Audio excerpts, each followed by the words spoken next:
In this video, I want to tell you about housing history and the VA home loan, specifically when you're doing a manual underwrite. And so in this video, we're talking about what are the housing history requirements for doing a VA home loan with a manual underwrite. More importantly, why is this important? The reason it's important is the VA wants to make sure that you have a stable housing situation and that you aren't going to make payments on time. Because the last thing we want to do is approve you for the loan and then you can't make payments or whatever is going on. And so to make sure that things are stable with your housing.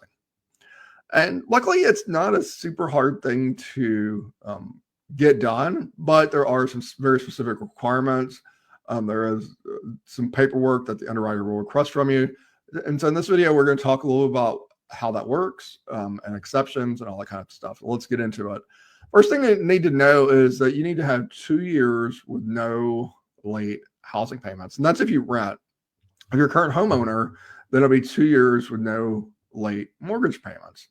The other nice thing is that this can actually be used to establish credit history. If you have a real light credit file, oftentimes you'll need a certain amount of payments established to have a credit history. And so this is what's considered an alternative trade line, which is excellent.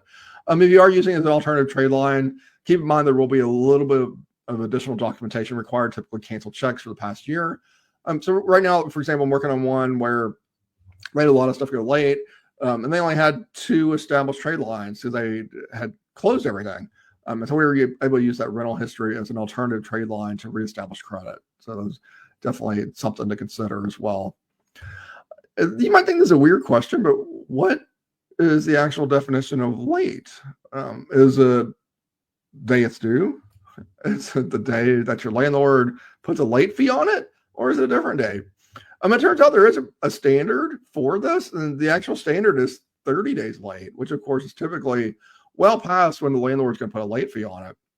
So if you're less than 30 days late, so maybe you're only 5 days late or 6 days late, and you still had a late fee, that would actually not that would actually still fulfill this requirement. That would not preclude you from getting the VA home loan, which is really good. But if you're past 30 days late and you probably got an eviction coming, definitely that's a problem. And we will certainly see that.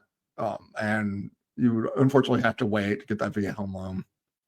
Now, let's also talk a little about a housing history letter on how